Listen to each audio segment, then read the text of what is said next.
अस्सलाम वालेकुम नाज़रीन, आप देख रहे हैं प्रोग्राम अंदर की बात मुज़म्मिल सोहरावर्दी के साथ। मैं हूं आपकी मेज़बान इक़रा रियाज़। हमारे साथ मौजूद है मुज़म्मिल साहब। अस्सलाम वालेकुम sir, welcome to the show. क्या हाल है आपका? बिल्कुल ठीक-ठाक, आप सुनाएँ ठीक हैं? मैं ठीक हूँ सर। सबसे पहले आज की जो दिन की अहम हाइलाइट है उस पर बात करेंगे। न्यू मेट्रो सिटी से हवाले से आप बताइएगा अहम खबर क्या है? अंदर की बात आखिर क्या है कि रोडा ने उनको कितनी ज़मीन अलॉट की है और इस मुतालिक क्या डिटेल्स हैं जो सामने नहीं आई और वो आपको पता है? उन्हें रूडा ने कोई ज़मीन अलॉट नहीं की है। उन्होंने 589 केनाल ज़मीन की एक टेक्निकल अप्रूवल हासिल की है रूडा से। और ये 589 केनाल्स एक हाउसिंग सोसाइटी के लिए तो बहुत ही छोटी हाउसिंग सोसाइटी है जिसकी उनके पास वो भी मुकम्मल अप्रूवल नहीं है, टेक्निकल अप्रूवल अप्रूवल है। अब इस टेक्निकल अप्रूवल पर आप ये समझें कि रूडा पहले एक प्रिलिमिनरी अप्रूवल देता है, फिर एक टेक्निकल अप्रूवल देता है और फिर फाइनल अप्रूवल देता है। टेक्निकल अप्रूवल में मतलब है आपने नक्शा जमा करा दिया है, लेआउट प्लान जमा करा दिया है, लेकिन अभी आपको ज़मीन बेचने की इजाज़त नहीं है। आपको जब आपको ज़मीन बेचने की इजाज़त नहीं है, तो बेचने के लिए इश्तिहारी मुहिम चलाने की भी इजाज़त नहीं है, लेकिन आप अब एक हद तक सॉफ्ट ऐसी मुहिम चला सकते हैं जिससे लोगों को पता लगे कि आपकी हाउसिंग सोसाइटी है। अब न्यू मेट्रो सिटी ने को 50 करोड़ रुपए के मीडिया में इश्तिहार जारी कर दिए हैं और जगह जो उनके पास अभी है वो सिर्फ 589 केनाल्स का ये टेक्निकल अप्रूवल है, वो भी मुकम्मल अप्रूवल अभी नहीं है। और 589 की 9 केनाल्स की टेक्निकल अप्रूवल पे 50 करोड़ के इश्तिहार और मार्केट में हजारों फाइलें बेच देने का जो स्कैंडल आ रहा है, वो किसी को भी समझ नहीं आ रहा कि क्या ये ऐसा कैसे मुमकिन है? रूडा ने ये कैसे होने दिया है? इस पर रूडा का भी एक सवाल है। मैं इस हवाले से मेरी रूडा वालों से बात हुई है, रूडो ने ये कन्फर्म किया है मुझे रूडा के अथॉरिटीज़ ने कि अभी उनके पास सिर्फ 589 केनाल्स की टेक्निकल अप्रूवल है और न्यू मेट्रो सिटी के पास एक भी प्लॉट बेचने की इजाज़त नहीं है। अगर वो मार्केट में कोई प्लॉट बेच रहे हैं न्यू मेट्रो सिटी लाहौर के हवाले से, रूडा अप्रूव्ड के हवाले से, तो वो गैर कानूनी काम कर रहे हैं। इसी तरह जब मैंने इस हवाले से न्यू मेट्रो सिटी वालों से बात की, तो उन्होंने कहा जी हमारे पास तो 500 एकड़ की अप्रूवल है। रूडा वाले कहते हैं 589 केनाल्स है, ये कहते हैं 500 एकड़ है, जबकि रूडा वाले कहते हैं कि कागज़ों में सिर्फ 589 केनाल्स की टेक्निकल अप्रूवल है, वो भी मुकम्मल अप्रूवल नहीं है। वो कहते हैं जी 500 एकड़ की है, 5 4800 एकड़ की हमने मज़ीद जमा करा दी है। रूडा से पूछा उन्होंने कहा 4800 एकड़ की तो अभी प्रिलिमिनरी अप्रूवल भी जो होती है ना इब्तिदाई अप्रूवल कि आपके पास ज़मीन नहीं भी है तो वो एक प्रिलिमिनरी अप्रूवल दे देते हैं, प्रिलिमिनरी प्लानिंग की कि चलिए आप यहाँ पे हाउसिंग सोसाइटी बनाना चाहते हैं तो आप अपनी प्लानिंग कर लें। तो अभी बाकी ज़मीन की तो प्रिलिमिनरी प्लानिंग अप्रूवल भी न्यू मेट्रो सिटी के पास नहीं है कि वो कह सके कि जी बाकी की मेरे पास प्रिलिमिनरी प्लानिंग अप्रूवल है तो ये 589 केनाल्स की टेक्निकल अप्रूवल है, ऐसा भी कुछ नहीं है। तो ये जो मार्केट में लाहौर की सड़कों पर आपको न्यू मेट्रो सिटी के इश्तिहार नज़र आ रहे हैं, टेक्निकली इसके पीछे कोई ज़मीन अभी नज़र नहीं आ रही है। क्योंकि रूडा के कागज़ों में सिर्फ 589 केनाल्स की टेक्निकल अप्रूवल मौजूद है। 589 केनाल्स का मतलब है 50% तो इसमें से निकल गई डेवलपमेंट। बाकी रह गए 250-300 केनाल, 250-300 केनाल का मतलब है कोई 300-400, 500, 600 प्लॉट, इससे ज़्यादा क्या 700 प्लॉट। बेच आपने हज़ारों प्लॉट दिए हैं मार्केट में, इन्वेस्टर को उठा दिए हैं, आपने डीलरों को उठवा दिए हैं, तो ये तो एक और मुझे लगता है जैसे ईडन हाउसिंग का स्कैंडल था, वैसे ये रूडा की ये जो हाउसिंग है न्यू मेट्रो, ये एक नया स्कैंडल मार्केट में आ रहा है। मेट्रो के पहले गुजर खान के जो फैक्ट्रीज़ हैं, वो पहले ही सोशल मीडिया पे बहुत शोर मचा रहे हैं और ऊपर से अब ये एक नया स्कैम भी मार्केट में आ गया है कि आपने एक 589 केनाल्स पर इतनी बड़ी इश्तिहारात, टीवी पे इश्तिहार, सड़कों पे होर्डिंग्स, होर्डिंग ही होर्डिंग लगा दिए हैं। सारे शहर की एलईडीज़ आपने खरीद ली हैं। अप्रूवल बीच में से 589 केनाल की भी पूरी नहीं है। उसकी भी सिर्फ टेक्निकल अप्रूवल है, फुल अप्रूवल आपके पास नहीं है। तो ये क्या खेल है? ये मलक रियाज साहब के नवासे हैं, मलक बिलाल साहब बीएसएम वाले, जिन्होंने ये खेल शुरू किया है। ये तो मार्केट से पैसा इकट्ठा करने के लिए एक सहूलतकारी है कि आप 500-600 कनाल की टेक्निकल अप्रूवल ले लें और उसके बाद पूरे मुल्क में शोर मचा दें कि मेरे पास अप्रूवल आ गई। ये ना लिखें इश्तिहार में। मैं समझता हूँ रूडा को पाबंद करना चाहिए कि जिसके पास जितनी जमीन की अप्रूवल है वो लिखे कि मेरे पास सिर्फ 589 केनाल्स की टेक्निकल अप्रूवल मौजूद है, बाकी मेरे पास कुछ नहीं है। वो शो तो ऐसे करते हैं जैसे आधा रूडा उन्होंने खरीद ली है और आधा रूडा की जमीन जो है वो इस वक्त न्यू मेट्रो सिटी में आ गई है, जबकि पीछे से आपके पास जमीन सिर्फ 589 केनाल्स है और बाकी के अभी आपको प्रिलिमिनरी प्लानिंग भी नहीं मिली है कि अभी आपके पास वो जमीन आपकी मलकियत नहीं है। आप ये शो भी नहीं कर सकते कि हम इस जमीन पर अभी बनाना चाहते हैं।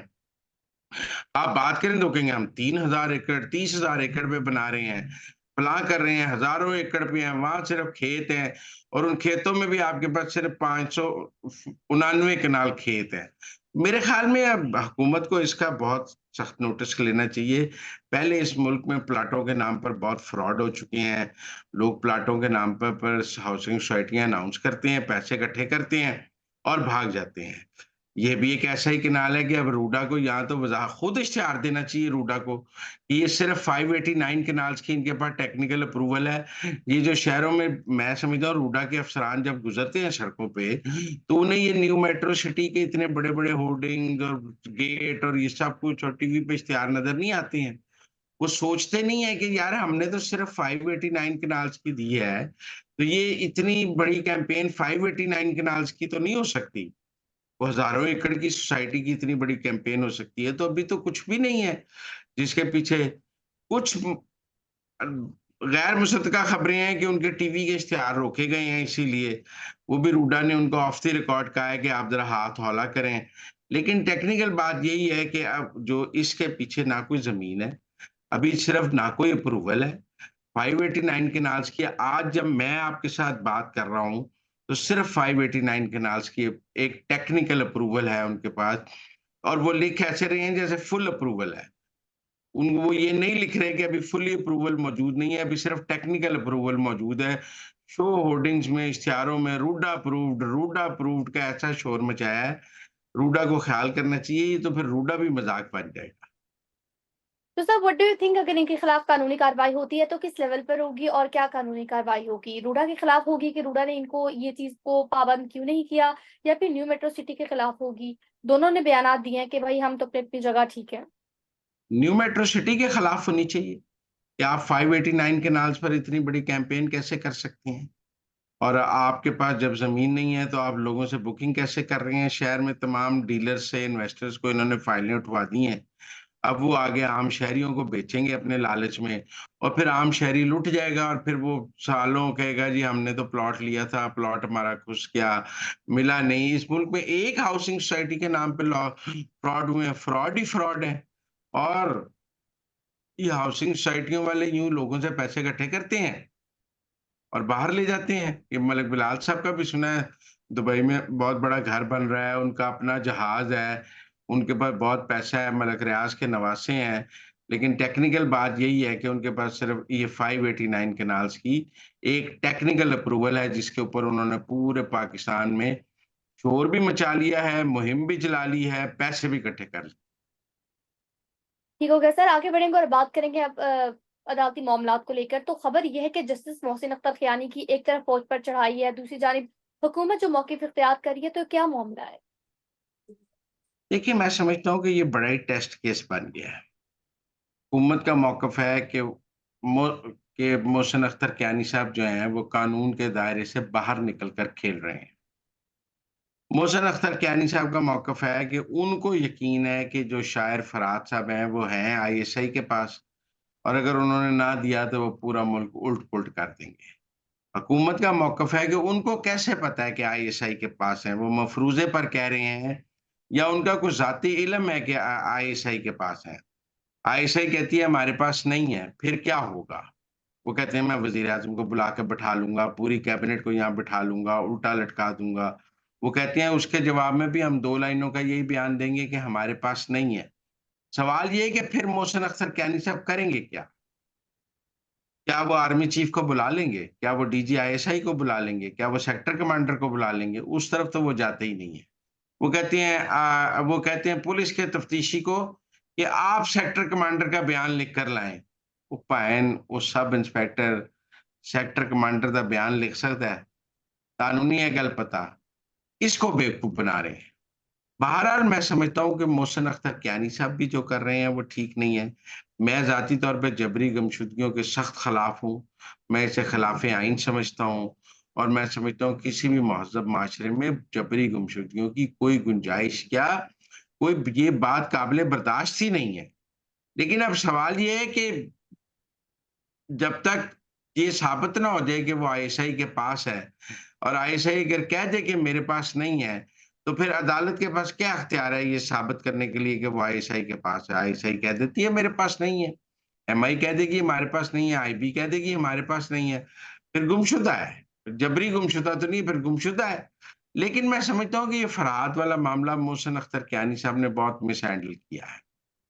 उन्हें अगर वो इतना मिसहैंडल ना करते तो वो बेचारा अब तक घर आ गया होता। उन्होंने अपनी हीरोगिरी के चक्कर में फरहाद को ज़्यादा मरवा दिया है कि उसको इतना टेस्ट केस बना दिया है कि अगर वो किसी के पास है भी तो वो अब उसे छोड़ेगा नहीं। क्योंकि अब तो टेस्ट केस बन गया ना। तो मोहसिन अख्तर कियानी साहब के एडवेंचर में बेचारा फरहाद मारा गया है। क्योंकि अब जब एजेंसियाँ ये लिख कर दे देंगी कि वो हमारे पास नहीं है तो फिर उसको छोड़ेगी क्यों? कई साल वो उनके पास पड़ा रहेगा।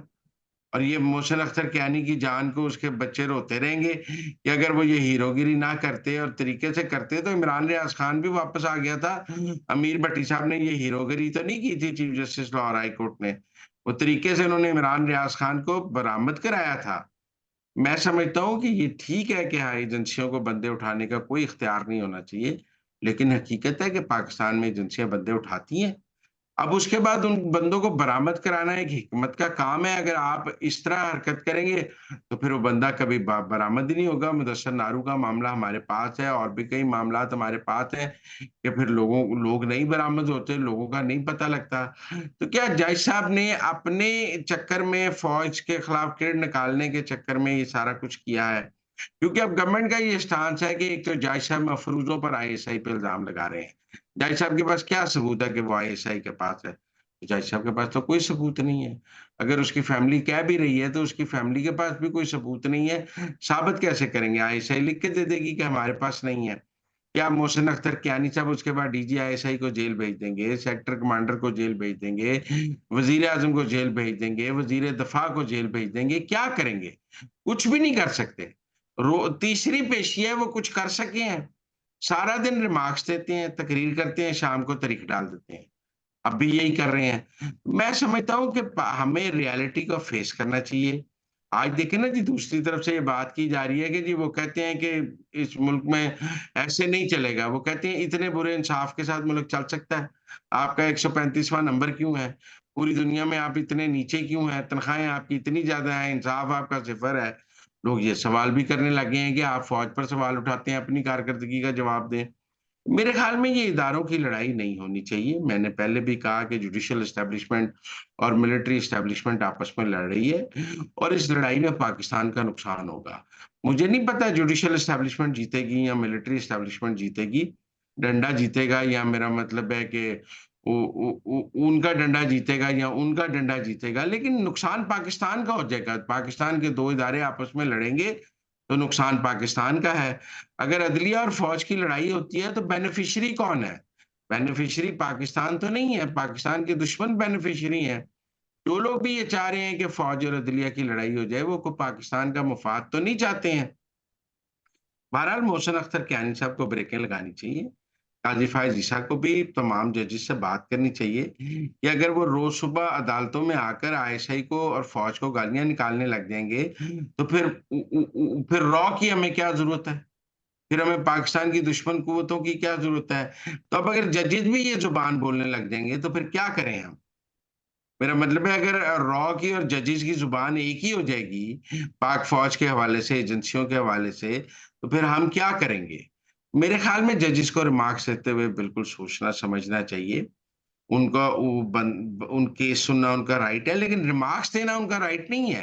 उनके फैसले बोलने चाहिए, उनकी तकारीर नहीं बोलनी चाहिए, उनके रिमार्क्स नहीं बोलने चाहिए, उनका इफेक्टिव ऑर्डर होना चाहिए। ये जो जजेस को रिमार्क्स देके तकरीर करने का शौक है ना, आप देखें फैसल वाडा साहब भी कह रहे हैं कि मुझे प्रॉक्सी कहा है, साबित करें। अतर मिन्नल्ला साहब उन्हें कैसे प्रॉक्सी साबित करेंगे? रिमार्क्स देने का शौक है। और रिमार्क्स देने में आप गलत रिमार्क्स दे गए हैं, किसी को प्रॉक्सी कह गए हैं, वो अब आप पर डेफेमेशन करे तो वो अदलिया नहीं सुनना है। लेकिन बहरहाल जज किसी को प्रॉक्सी नहीं कह सकता। जो मोहसिन अख्तर कैनी साहब ने आज रिमार्क्स दिए हैं, वो रिमार्क्स नहीं दे सकते। तो ये जो जजों को सियासतदान बनने का शौक है और एस्टेब्लिशमेंट बनने का शौक है, वो पाकिस्तान के लिए बहुत खतरनाक है। सर आगे बढ़ेंगे, बात करेंगे मुस्लिम उम्मा के लिए एक बहुत बुरा दिन आज का दिन साबित हुआ है। ईरानी सदर सईद इब्राहिम रईसी की जो ट्रैजिक डेथ है, चेमा गोया ये भी हो रही है कि इनकी डेथ के पीछे इसराइल मुलविस है बैकडोर पे। आप क्या कहेंगे, अंदर की बात क्या है?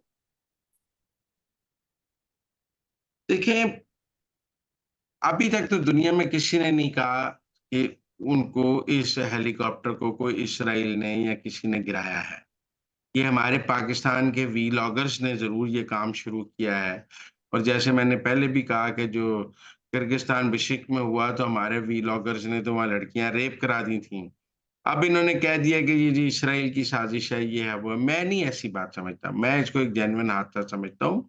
और फिर सबको समझ है कि ईरानी निज़ाम हुकूमत में सदर के पास महदूद अख्तियारात हैं। वहाँ ज़्यादा अख्तियारात जो हैं वो आयतुल्लाह ख़ामनाई के पास, जो सुप्रीम लीडर है, उनके पास है।